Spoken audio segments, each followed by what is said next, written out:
Le transfert de compétences des ressources de l'État central aux collectivités territoriales du Mali devient effectif. La gestion de ces ressources par les collectivités nécessite amplement un renforcement des capacités et des compétences des acteurs concernés en vue d'atteindre les objectifs assignés du développement.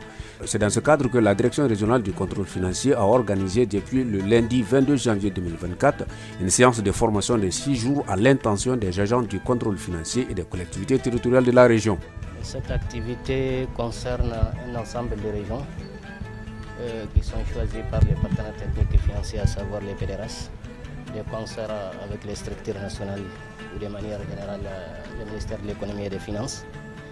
Donc c'est le tour de la région de Koulikoro. Aujourd'hui ici, c'est le niveau de centralisation, c'est le niveau de concentré, peut-être les choix la question peut se poser de savoir pourquoi on l'a choisi au niveau de concentré au lieu du niveau national. Je pense que ça, c'est dans les mesures de faire bien rapprocher le service national aux populations, aux bénéficiaires, parce que c'est une formation surtout dédiée aux collectivités territoriales. Et qui dit aux collectivités territoriales, les échantillons les plus ciblés par les formations doivent être au niveau régional, les plus reculés du niveau central. Cette session de formation s'inscrit dans un cadre formel de gestion des ressources financières du Mali en lien avec les exigences de la sous-région UEMOA. Le cadre d'exercice de la réforme des finances publiques, connu sous le vocal cadre harmonisé des finances publiques, a été adopté par le Conseil des ministres de l'UEMOA lors de sa session du 24 juin 2011 et traduit par la directive numéro 01-2011 CM-UEMOA portant un régime financier des collectivités territoriales au sein des États. Cette directive vise à harmoniser la préparation, l'exécution, le contrôle du budget relevant des différentes collectivités de l'espace UEMOA, en vue de faciliter l'analyse des informations budgétaires et financières et relevantes des titres collectifs. Les réformes budgétaires engagées au Mali à travers l'adoption en 2009 des nouveaux cadres harmonisés de gestion des finances publiques au sein des pays de l'UEMOA institue notamment la budgétisation axée sur les résultats, la directive à l'adoption d'un cadre harmonisé consacre les 10 principes, à savoir les principes de libre administration des collectivités territoriales et l'article 3 du décret numéro 2019-0587 portant régime financier spécifique des collectivités territoriales qui stipule que les collectivités territoriales jouissent d'une personnalité morale et de l'autonomie financière.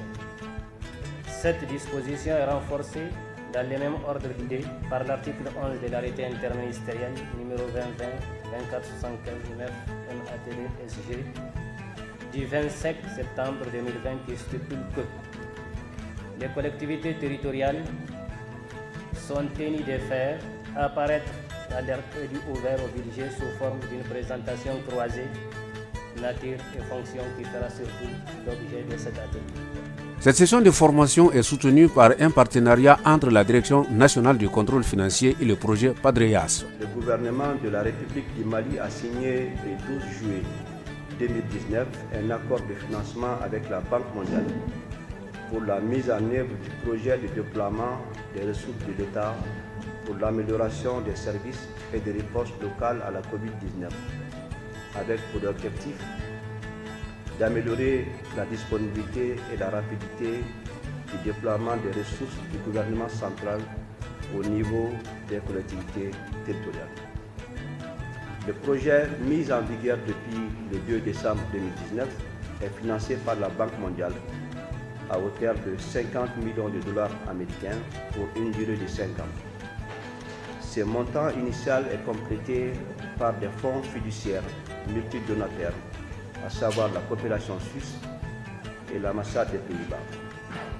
Couvrant 102 communes, le PEDRAS est un projet d'assistance technique et financière qui vise à créer les conditions favorables à l'accès aux services essentiels et incontournables pour le bien-être des populations, notamment l'éducation et la santé.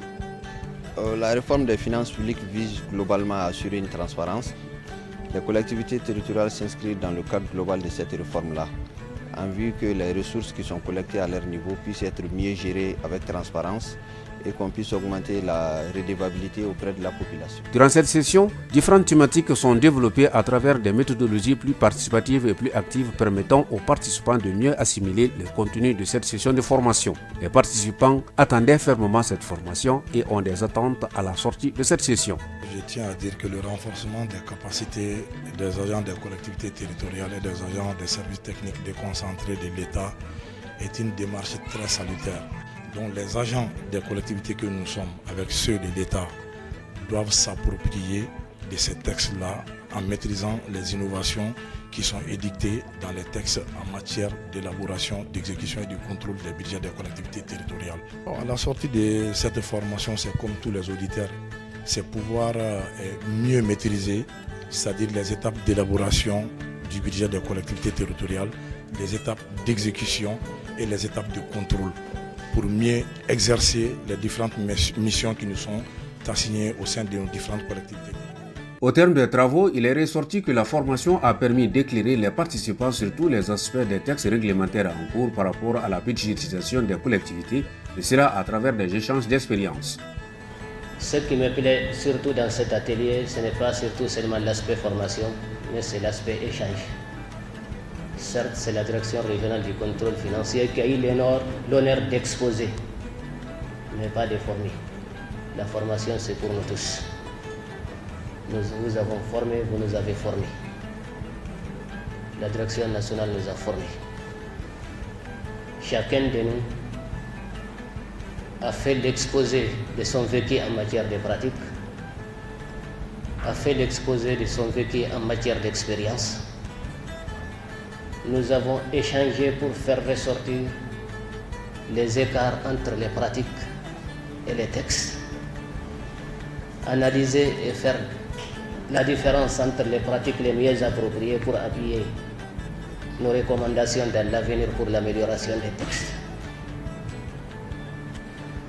Et nous avons fait cas aussi de l'importance de privilégier la législation règlement tant qu'elle est en vigueur et qu'au cas des besoins, ce sont des recommandations qui sont initiées pour prendre en charge les insuffisances et les modifications qui sont jugées nécessaires par les acteurs qui travaillent sur le terrain.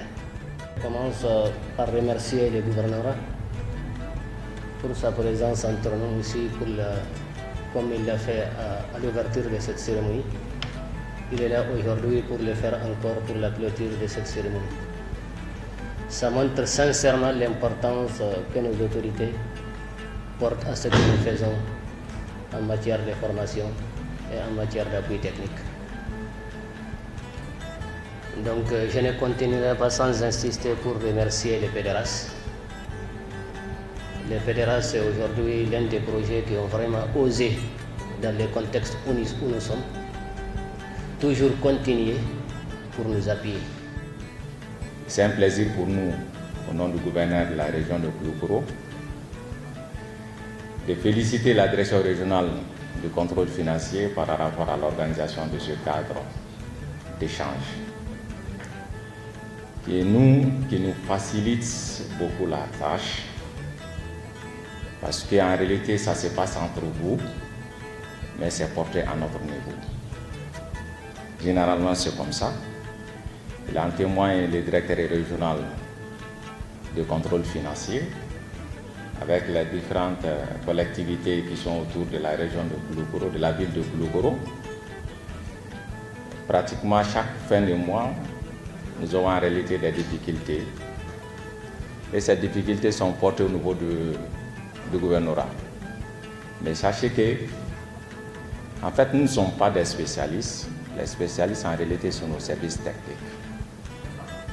À notre niveau, nous sommes, pour pouvoir quand même approuver certains documents, nous sommes obligés d'écouter l'avis de nos services techniques. Raison pour laquelle nous félicitons la direction régionale du contrôle financier pour l'organisation de cet espace d'échange surtout avec les collectivités territoriales.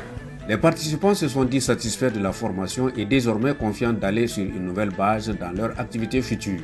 Au cours des échanges, nous avons eu à voir les écarts entre ce que les textes disent en la matière et ce qui se passe réellement sur le terrain. Donc l'atelier nous a permis vraiment de pouvoir être mieux outillés pour corriger nos comportements en matière d'élaboration, d'exécution et de contrôle du budget des collectivités territoriales.